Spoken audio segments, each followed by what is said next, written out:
Welcome to the Digital Stadium. The name is Larry, and yes, this is the Afcon edition, the first in a couple of episodes in which we're talking about the tournament that is taking place in Equatorial Guinea. Well, it's been anything but exciting. Why? Because there have been no goals. We watch football for the goals. We know sometimes they bore draws and that sort of thing, and that has been sort of a flashpoint. And especially after we were spoiled by last year's World Cup, in which a record number of goals were scored over a whole bunch of matches, Afcon has been anything but exciting. Well, let's look at the statistics. What happened in this the Afcon matches? Well, only one, or rather three matches had winners in them. 3 out of the first matches had winners in them. Not only that, only 13 of the 16 teams could register a maximum of 1 goal, and 1 team failed to score in the whole tournament in the first round. It's just weird. What are they doing? I put it down to tactics. The tactics have been kind of okay, but at the same time, the strikers have been profligate in front of goal, and the final ball has been anything but great. In fact, most of the time, disgusting. But we'll talk a lot more about that. We'll talk about the pace setters and that sort of thing. The big winners, of course, is the number 1 team in the continent, that is Algeria. Their win over South Africa. They were not that impressive, but they did enough in order to win it.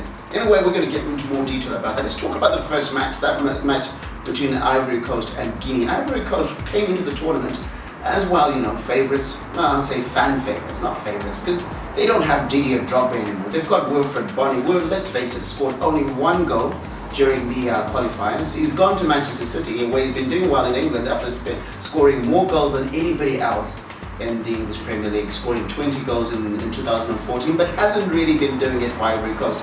Gervinho, yeah, he's been okay as well, scored 1 goal. Yaya Toure also scored 1 goal. So it was always going to be difficult for the Ivory Coast to find goals after Didier Drogba left, and it was easy to see in this match against Guinea.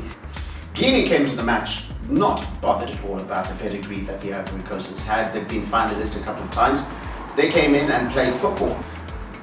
Then what did our madman from the AS Roma do in the 58th minute? Well, got sent off. Why he was smacking the guy from Guinea, I have no idea. Gervinho, what is your problem? Must be the headband. Who knows? Whatever it is, it's weird. Ivory Coast actually played a lot better after Gervinho was sent off. Thank goodness, because they were really horrible until that point. Absolutely horrible. I mean, it's Ivory Coast. They went to the World Cup, but who cares? Anyway, what happened? 72nd minute, that goal from Seydi Doumbia from CSKA Moscow. Hopefully this means Ivory Coast will perform better in the rest of the tournament. Well, let's hope for the Ivorians. I'm sure the other 15 countries like them to play horrible. The next match that got our attention was Mali versus Cameroon. This was entertaining. 2 very young teams, and it showed because, well, they did all the great things right except scoring. They created the chances, and you could see that Cameroon were missing the level heads. That is Samuel Eto'o, although sometimes we've known Samuel Eto'o to be the crazy one in the bunch. He doesn't act like the captain all the time, but he was missing all the same, and they couldn't score goals when they needed to. They dominated the match, and Mali defended like inglorious, those guys. They fought. And it took 2 defenders scoring, 1 for Mali and 1 for Cameroon. The Mali defender was Mohamed Yatare. Yeah, that's his name. Mohamed Yatare scoring a goal, and then a great goal, amazing goal from Oyongo right at the end of the 84th minute. A ball over the top that looked like Iniesta passing to Messi. Great control, scores a great goal. Next match that caught our attention was Cape Verde against Tunisia. Cape Verde are the form team. Tunisia, I've got the old pedigree. I don't know. Although Tunisia are one of those teams like the old Spain that would get to tournaments and never really win them. Last time they won a tournament was, years ago. It was like 2000 or something ridiculous like that. 2000 feels like another life, but that's not what we're talking about.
those were the boring matches. The ones where goals were actually scored and people won. The first one I'll talk about is Ghana versus Senegal. Bit of a shocker for many people, but Ghana has gone through a lot of things, and they did not have Asamoah Gyan in their team, who was sick. He had been sick for a while, had malaria or something. Anyway, they lost 2-1 to Senegal. It was a mildly entertaining match, as Afcon 2015 has been. Then came Gabon versus Burkina Faso. Well, Gabon, we've never thought of them as having African football pedigree. They're one of those that are traditional minnows, but in this match, they were fascinating, especially Aubameyang, all the way from Borussia Dortmund. I'm thinking Aubameyang looks like a broke Neymar. He totally does. He's really trying to get that Neymar look. So yeah, but anyway, his football was amazing. Great group, this Gabon side. They play great football at a fascinating pace. The interplay right in the front is amazing. Sometimes their finishing isn't quite on point, which is seen in their match in the second round, but we're not talking about that right now. Aubameyang quite rightly opened the scoring. Great goal from him there, netting the opener. And then Malik Ivuna in the 72nd minute clinched it. Burkina Faso not fascinating in this match at all. Actually, in fact, I call them rubbish. They were horrible. Well, maybe Gabon was a lot better, I don't know. It was just a horrible match for them to play. But will they be able to get to the finals like they did in 2013? I don't think so. It's not going to happen. Sorry, Burkina, if you're watching it out there, I don't see it happening. In another fascinating match, South Africa played against Nigeria, and South Africa held their own for long periods. In fact, they opened the score through Tuso Pala in the 51st minute. It was a good goal. It wasn't great, it was good. And they even got a penalty straight afterwards after creating some chances. Algeria's defense, which looked so brilliant at the World Cup, in which they ended up in the round of 16 and were knocked out by eventual winners Germany. Well, they weren't convincing in that match, but they got the goals. That was the important thing. South Africa had a chance to go 2 up, but they rattled the crossbar. The guy who failed to score said, "Hey, I just felt good about it." Well, you can feel good about it, but you didn't score it. Sad. Anyway, Algeria, first goal, an own goal by Tulani Hlachwayo. Yeah, it was unfortunate. Anyone can score that. Anyone can score one of those own goals. But the goalkeeping errors that came afterwards, Rante, what are you doing? What are you doing? Ghulam scores in the 72nd minute. Yeah, you should have saved that. It was really sad. You should have saved that. And the worst moment of the first round, that bloop, absolute blunder by Rante. That goal by Islam Slimani, he should be saving that. The ball squeezes right under him. Has no idea what he's doing. Sadly. And that was good night to South Africa. 3-1 to Algeria. Algeria, for me, are the favourites for the tournament because they are the #1 ranked team in Africa. But on that showing, a better team on a better day will score goals against them. And in other results from the first half, we had Zambia versus the DRC. That was a 1-1 draw. Zambia, it's going to take time. Yeah, they're neighbours. They're practically us. But it's going to take time for them to get back into that around, those heights of 2012 when they won the tournament. Cape Verde 1-1 with Tunisia. It was a great result for Cape Verde, who played some great football against what is a traditional African giant, is Tunisia. And then finally, Equatorial Guinea against Congo Brazzaville. That was also a 1-1 draw. That was actually the opening match of the tournament, and given the way the goals were great goals that were scored, but given the way that was played, we should have seen this as an indicator of where the tournament was going, and those were the results of the first half. So after the first group of matches, well, the most impressive team in terms of results, of course, was Algeria, scoring 3 goals in 16 minutes against South Africa. South Africa were all over the place. So the Sheikhs Mashaba's got the boys playing a lot better football than they did under Gordon Enriquez, with a lot more verve and fire. And you could see that the boys were playing for Senzo Meyiwa. They say that they were going to play for the late Bafana captain, was sadly shot to death last year. And they play some great football, but ultimately, well, the pedigree, and we know why is, Algeria are the #1 team in Africa. Also, another team that, of course, that I mentioned just now, Cape Verde, someone to watch. They play some great football. We don't expect them to win. I don't expect them to win the tournament, but they will get out of the group stages. I see them getting out of the group stages. And a player who was very impressive is Yannick Bolasie. He plays for Crystal Palace. They're not playing great right now. They've just got a new coach in Alan Pardew, but yeah, we think Yannick Bolasie is going to be someone to watch, and we see him moving to a bigger team after the Afcon because, well, he's got it. He's got that magic. But yeah, it is what it is. The flops, on the other hand, the teams that we wish had not qualified, well, Burkina Faso, yeah, not good at all. Not good at all. We like the word Burkinabe. We love it, but not good at all. Not good enough for this tournament, I'm afraid. And it just showed. They just don't have anything, especially up front. There's no spark. Their crosses that they're going into the box seem to have no direction. It's crossing for the sake of crossing. They're just fulfilling fixtures, as well as, of course, our idiot of the tournament so far, Gervinho. I think he should actually share the prize with Ranti. His poor goalkeeping. But of course, Gervinho, that red card, smacking on the pitch is a no-no. Coming up after the break, we have the second round of matches in the group stages. Well, will Ivory Coast turn up finally, or are their players still stuck in Europe somewhere? We have no idea. And will Gabon continue to show us the form that they've shown us so far? And Algeria, are Algeria ready to show that they're the real kings of Africa? You're watching the Digital Stadium. The name is Larry. Welcome back to the Digital Stadium. The name is Larry. And in the second round of matches, wow, ball draw. We thought it was going to change.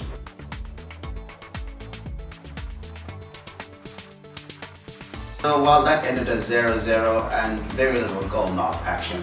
It was a match that, well, you know, we wish I hadn't watched, but we had to, just in case something happens. Kind of have to do that. It was a 0-0 as the hosts are failing to get out of first gear. They're failing. In fact, they're probably running in fifth gear, but then they are failing to get the home crowd all excited about the tournament. Also, another board drama to talk about was Cape Verde against DRC. Cape Verde had us excited in the first round and failed to convert the chances that came to them. So did DRC. Yannick Bolasie, we played him up a lot, but well, sadly didn't bring his A game to this match. But the two matches that did have scorelines that we'd like to talk about was Gabon versus Congo. Gabon failing to score goals. They created loads of chances, loads of opportunities. Some even got open goals that they missed chances at. But yeah, Prince Oniyang from a set piece scores the goal, the important goal, the all-important goal for Congo, who registered their first win of Afcon 2015. And then the other match that was worth talking about, Zambia versus Tunisia. Tunisia, oh well, they came into this match and I felt that they were going to be the favourites for this match, primarily because of the maturity of the Zambian team, especially after how they played. And well, the way Zambia played, they deserved a lot better. Well, 16 shots at goal, 8 of them on target, but only one goal. Emmanuel Mayuka with that goal in the 59th minute. And it was an okay goal. It was the kind of goal that you would be happy to score. And then when Mayuka was taken off, well, the Zambians fell a bit apart. Goals from Ahmed Akayichi as well as Yassine Chikawi sealed the win for the Tunisians, who go top of the group that they're in. And in the other match that took place, Asamoah Gyan coming back against Algeria, scoring for Ghana, something that they missed. Their talisman from so many tournaments, scoring that goal in the 92nd minute to break Algeria's hearts. Algeria could find themselves in a spot of bother. That group is the most exciting of them all. These are the other results from the rest of the second round of matches.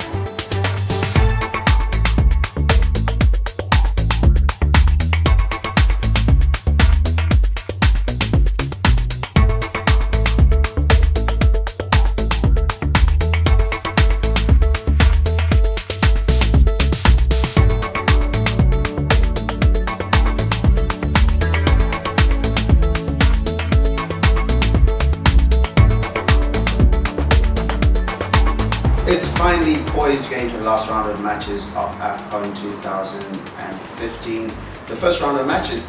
And well, at this point, I still have my neck out there and thinking, even though Algeria have lost that match, they look strong enough to go further in the tournament. And well, they've got Senegal coming. That's going to be difficult for them.